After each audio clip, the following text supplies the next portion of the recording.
a quiet town surrounded by misty hills lived a young apprentice named Rowan.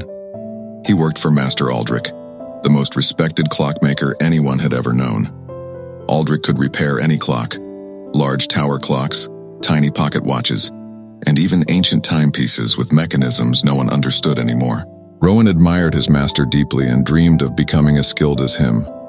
But every time he tried to repair a clock on his own, he failed. Springs jumped out, gears jammed, and screws disappeared as if they were trying to escape him.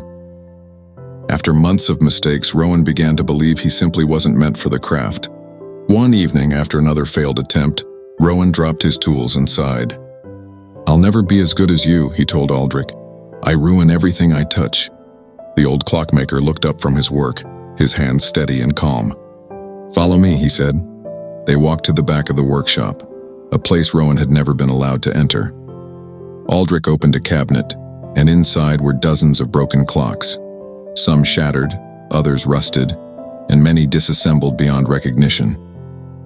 "These," Aldric said, "are the clocks I ruined when I was your age." Rowan stared, stunned. "You?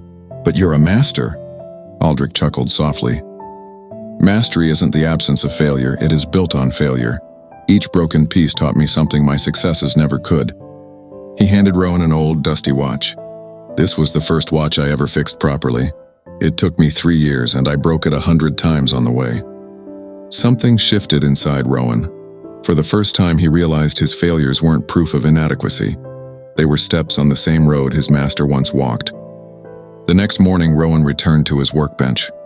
His hands still trembled, but this time he didn't fear the mistakes. He embraced them. Gear by gear, spring by spring, he tried again. Days passed, then weeks. And one quiet afternoon, the clock he was fixing began to tick. Steady, clear, alive. Rowan called for his master. Aldric listened to the ticking and smiled. "Do you hear that?" he said.